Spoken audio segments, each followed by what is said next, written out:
Good day everyone, my name is Chris Daniel M. Sumawang and I am a student nurse from Tarlac State University from BSN 1B, and for today I will be performing the providing a patient a special oral care. So for our purposes, to maintain the intactness and health of the lips, tongue, and the mucous membranes of the mouth, and also to prevent oral infections and to clean and moisten the membranes of the mouth and lips.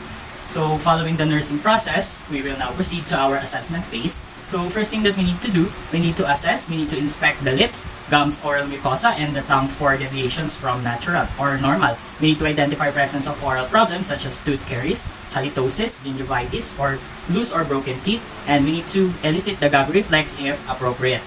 So for our planning phase, we need to assemble our equipment. We do need to have a towel, a curved basin or an MSS basin. Also, we need to have a disposable clean gloves, a bite block to hold the mouth open and teeth apart, optional. So, we need to have a toothbrush, a cup of tepid water, a denture cleaner, as well as tissue or piece of gauze to remove the denture. That is also an optional. A denture container as needed. We need to have a mouthwash, a rubber tip bulb, syringe, also a suction catheter with suction apparatus if aspiration is a concern. And also we do need to have a gauze and tongue depressor and water-soluble lip moisturizer. So before we go to our implementation phase, we will be assessing the client's mouth.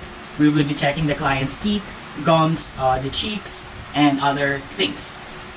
So, sir, pwede po ba natin open yung ating mouth? So, open po ito.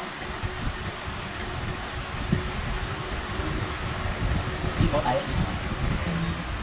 Hindi po.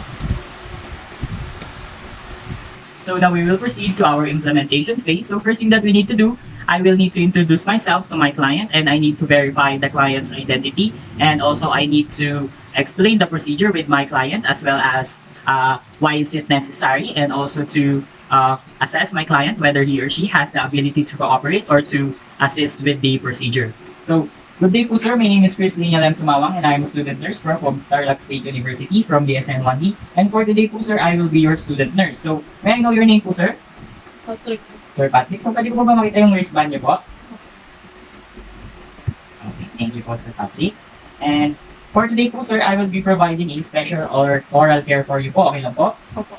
Okay po. So it is very necessary po to remove po yung ating mga bacteria, mga germs po sa ating pong teeth. Okay lang po? Opo. And after that, I need to perform hand hygiene and I need to observe other infection control procedures, and I need to put on a PPE as indicated.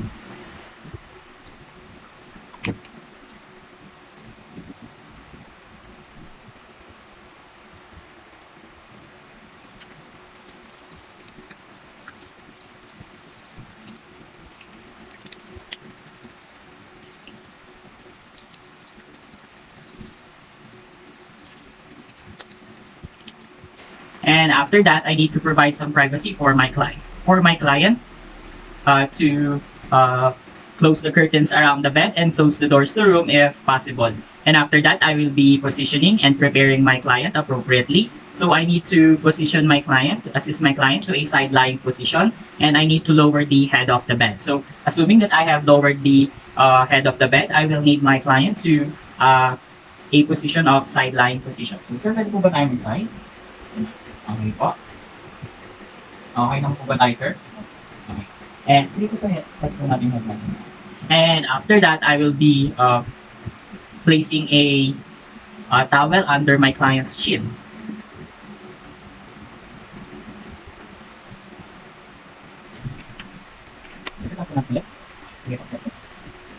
And after that, we will be placing the MSS basin under, again, our client's chin. So for today, I will be just using a container.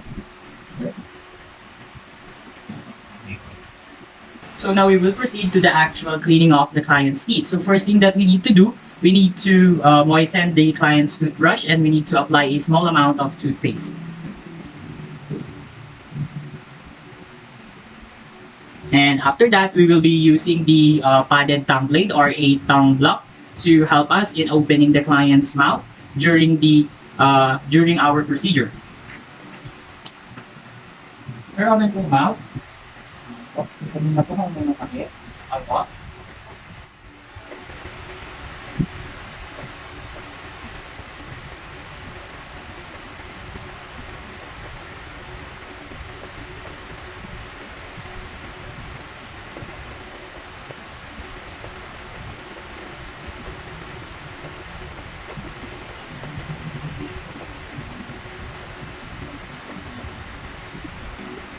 after that, we will be brushing the client's tongue as well. And we will need to ask our client to stick out his or her tongue. So, sir, stick po natin yung tongue po natin out.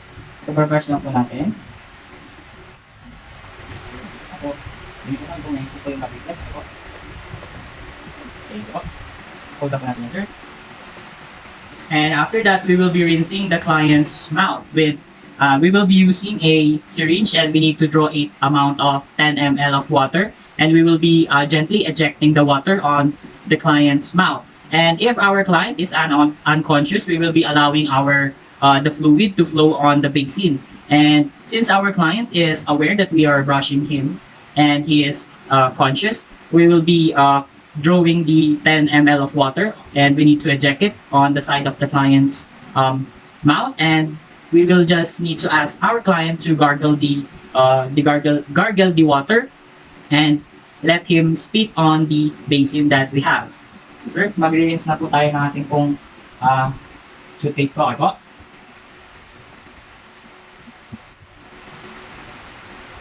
Sir, ano po?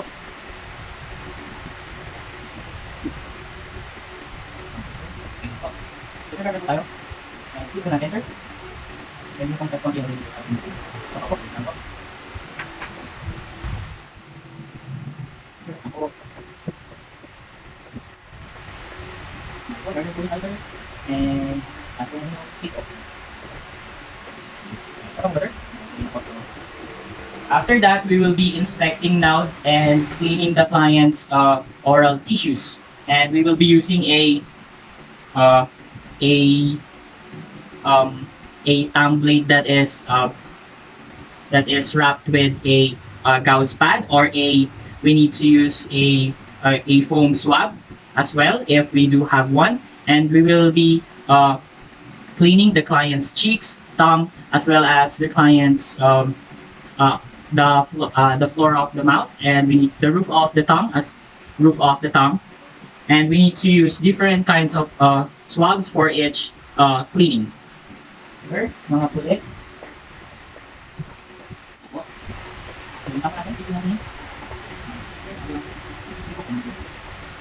And you need to use another swab for the client's roof of the mouth. Thank you po. And after that, we need to ensure the client's comfort. We need to remove the basin. And after that, we need to dry our client's mouth and lips. And we need to, first we need to, okay na po ba, sir? Okay. And after that, we need to apply a moisturizer, or a water-soluble lip moisturizer for our client. Sir? Konti lang po, para po hindi po mag-dry ng ating po lips. So, gano'n po tayo, sir? Okay, thank you po. And now, we will proceed to our documentation. We need to document the assessment of the teeth, tongue, gums, and oral mucosa. And we need to document any problems such as sores, inflammation, and swelling of the gums of the patient.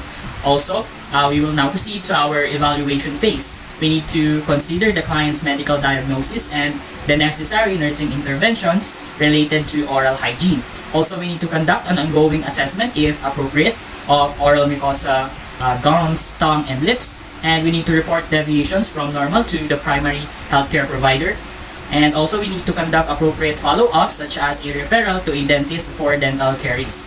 And after that, we will be removing our gloves if worn. So we have used our gloves.